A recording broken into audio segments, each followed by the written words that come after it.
Guys, I have a problem. More like maybe an obsession or an addiction. I don't know what you want to call it. But I have a problem because I can't help but buy every Natasha Denona palette, eyeshadow palette that comes out. I'm obsessed. Like, it's bad. Like, I think I need to go to like rehab for the obsession and addiction that I have. I ended up getting my hands on the Natasha Denona, the Love Face Palette.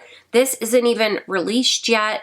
It accidentally got released, but it's Natasha Denona didn't even talk about this, hasn't even announced anything about this palette yet, but I got my hands on it. So for today's video, we are going to be checking this palette out. We're going to be doing a tutorial. I'll swatch the palette for you, and I'll tell you my thoughts about how this palette performs. What's up, guys? Welcome back to my channel. If you love makeup as much as I do, then you are in the right place. My name is Kara, and I test new products so you don't have to. So make sure you subscribe to my channel to get notified when I upload a new video. So like I had mentioned, I got my hands on the Natasha Denona Love Face Palette. Look Fantastic had accidentally launched this, and then they took it away. It's showing sold out right now, but it's not sold out. Natasha Denona she hasn't even announced this palette yet. I think it's going to be a Valentine's Day palette, which Valentine's Day is like next week, like in a couple days, but she hasn't even announced this yet. So I think Look Fantastic made kind of like an oopsie. So a few people were able to get their hands on this palette before they took it back off of the website. So we're just waiting for Natasha Denona to basically announce about this palette so it can go on sale so other people can purchase it.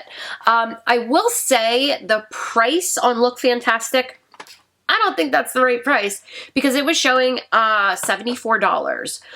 Her other face palette, she has the two face palettes, the light, medium, and then the darker one. They were going for like, I think $54, which I would assume that this would be the same price.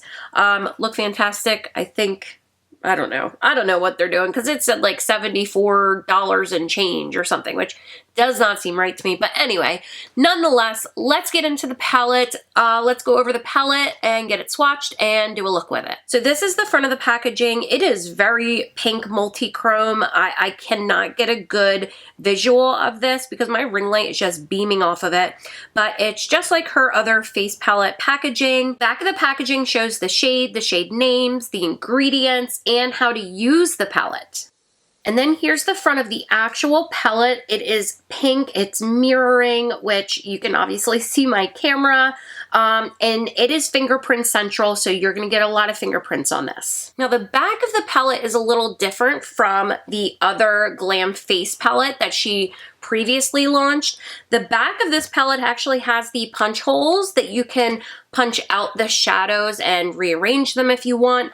Her older face palette that she came out with didn't have that option. So that is a new option on the face palette, which is nice. On the Glam Face palette, she came out with two palettes. On the back, it tells you which one you have. Like mine, I have light. On the Love palette, it doesn't have that. It just says Love Face palette. So I'm assuming there's only gonna be the one palette. Here's my problem. When I show you the shades, I think you'll understand, but I don't think this is very, I don't know if it's versatile or what the word would be, but I don't think everybody's gonna be able to use this. Let me show you why. So obviously upon opening, you get a very nice mirror, and then here are the gorgeous shades. You also get a cream blush and a highlighter that is covered by a little plastic covering. Here's my problem. The shades are pretty light, so I don't know how well they're gonna show up on darker skin tones, where the Glam Face palette, they had two different shade palettes, a light and a darker version. So, you know, everybody can use it. This palette, if this is the only one, which I'm pretty sure it's gonna be the only one, there's gonna be only a select people that can use this palette. And I don't like that. Like I said, I'm obsessed with Natasha Denona. I love her eyeshadow palettes. Bad addiction. But I like her palettes to be used by everybody, not just a select range of people, if that makes sense. So instead of me yapping about this palette and complaining and bitching and all that, let's swatch it. I'm first gonna swatch the cream blush. It kind of reminds me of like a bubblegum pink. And then I'm gonna swatch the Dream Glow highlighter. This is Esme, which is a creamy matte. Juliet, which is another creamy matte. Ico, another creamy matte.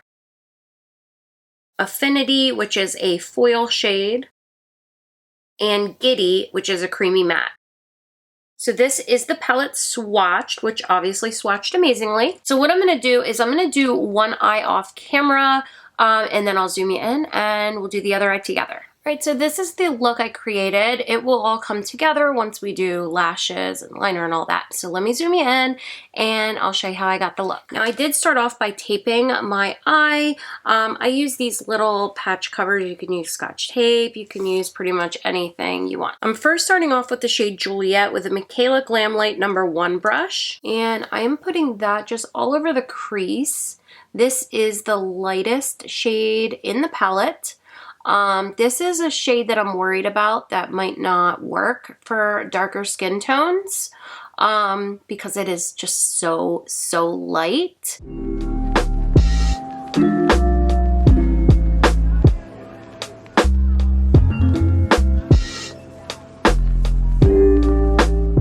Now I'm going to go into the shade Esme with a Morphe Jaclyn Hill JH45 brush, and this is going to go in the crease as well and on like my outer lid. And make sure you do tap off the brush because these shades are really powdery.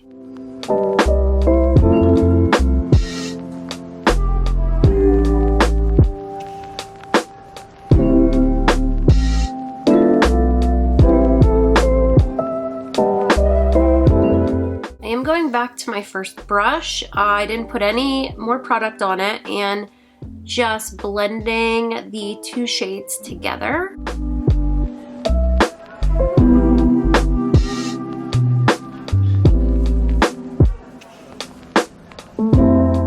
And I'm gonna go into Ico with a Morphe Jaclyn Hill JH37 brush. And I'm only doing a very little bit at a time, but that's gonna go on the outer lid and the outer crease.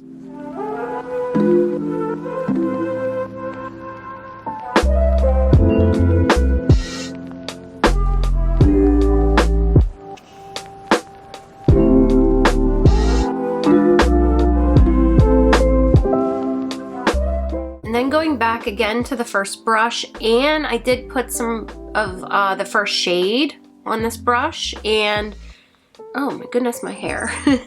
And going to again just kind of blend out this darker shade.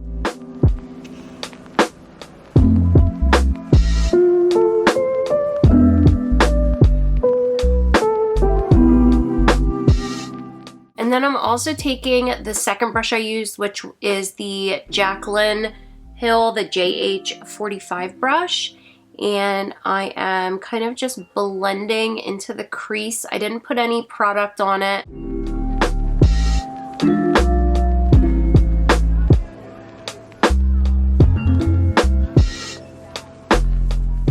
Now I'm taking Juliet with a Sigma E54 and I'm putting that on the empty space of my lid because this next shade, the foil shade, it doesn't really have a base to it. So I feel like you need something, I mean you might not need, but I feel like it needs something underneath.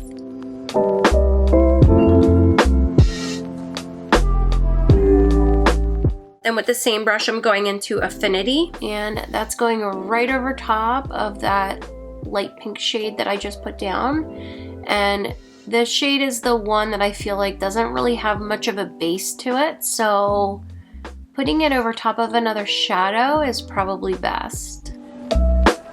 I'm also bringing it up like above my lid, kind of into my crease, because I have hooded eyes. So doing this is gonna make my eyes look a little bit bigger. And then I am gonna go over top with my finger. You can do this, you know, without the brush, but I have nails, so I can't get into this corner.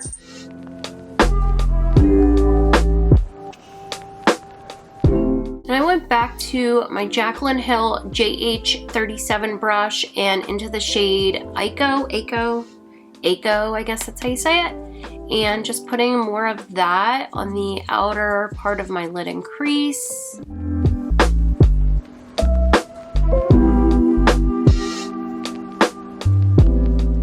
And then back to the very first brush to just gently blend over top.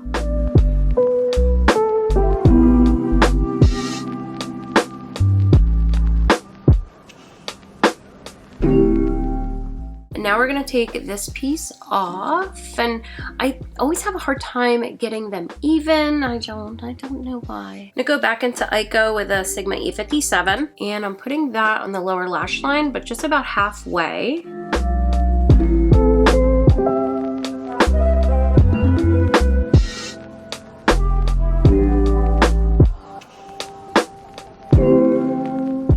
And then going back into Juliet with a Sigma E30 and using that to blend out the entire lower lash line.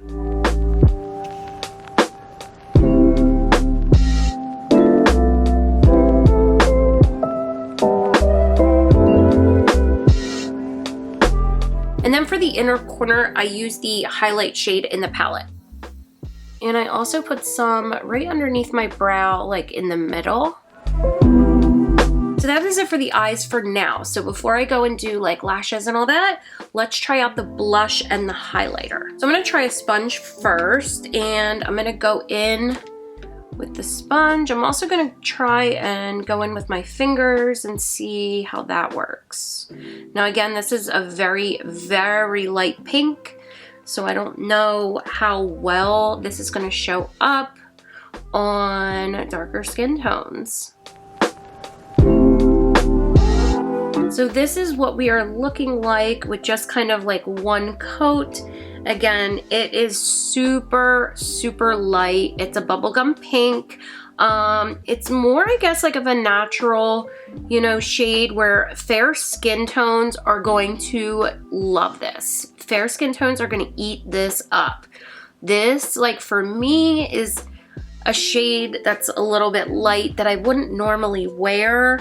But hey, we're trying. So now I'm gonna go in with my finger on the other side. If I can move my hair out the way. And we're gonna just kind of go like this. Now I'll probably get some more pigment because the sponge eats up some product. Now it definitely blends out really, really nicely. I will give it that. So this is with the finger and then the sponge. I am gonna go in with the sponge though. So I do like the blush. It is extremely pretty. It's very subtle. So it is great for those maybe no makeup days. So for the highlighter, I'm gonna go in with a Real Techniques 402 brush. It looks like this. So we're gonna go in like that. I think I am gonna also try a sponge too and see how that works. So we're gonna go in right here.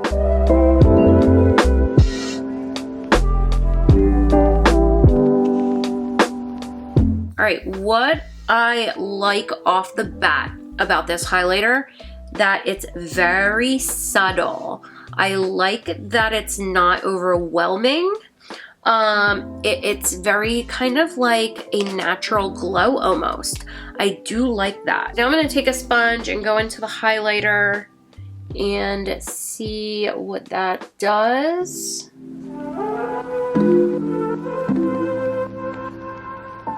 So you can't really see it with the sponge. As expected, the sponge is gonna probably soak it up. So I am gonna go back in with that brush, that back a little bit.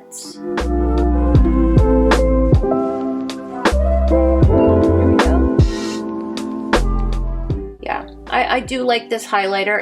It's really, really nice. Let me go do liner and lashes. I'll show you the finished look and then I'll tell you my thoughts about the palette. All right, I am back and here's the finished look.